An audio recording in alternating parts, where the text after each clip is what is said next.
Welcome to the Bureau's long-range forecast for August to October 2023. Southern areas are likely to have reduced rainfall over the coming months, while all areas have a high chance of warmer than average temperatures. Let's look at recent conditions.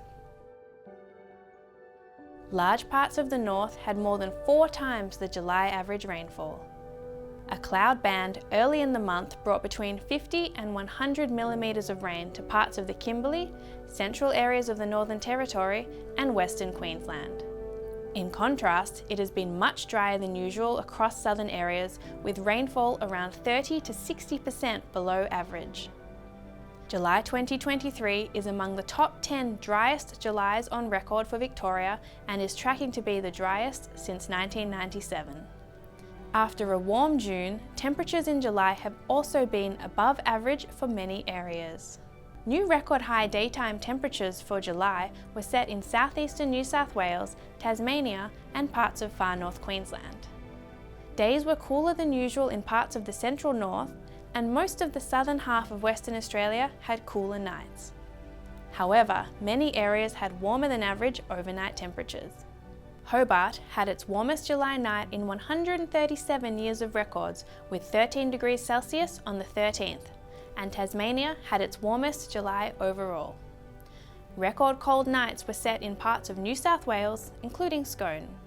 Fogs and frosts affected some inland areas, particularly eastern New South Wales and southeastern Queensland. Soil moisture is largely fed by recent rain. It is now very much above average across large areas of Australia. But soils are drying out in parts of the east and west, where rainfall has been low. Most water storages are still high after 3 years of relatively wet conditions. However, some storages are below 50% full. The long-range forecast for August to October shows a high chance of below average rainfall for many areas.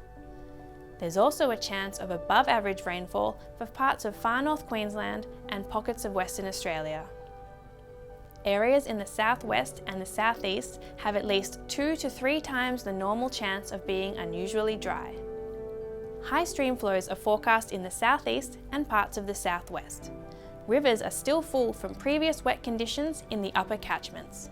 Low flows are likely in some other areas, including the east. Daytime temperatures are very likely to be warmer than usual for the 3 months of August to October. Most of Australia has an increased chance of unusually warm days, with the highest likelihood in Western Australia and northeastern Tasmania. Most areas are also very likely to have warmer than usual overnight temperatures.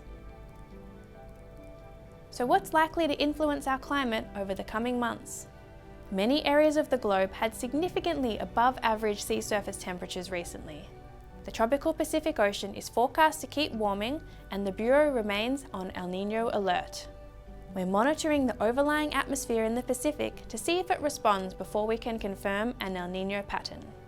In summary, the forecast for August to October shows below average rainfall, especially in southern and eastern areas, warmer than usual days and nights, and the El Niño alert continues. You can find the latest long-range forecasts on the Bureau's website.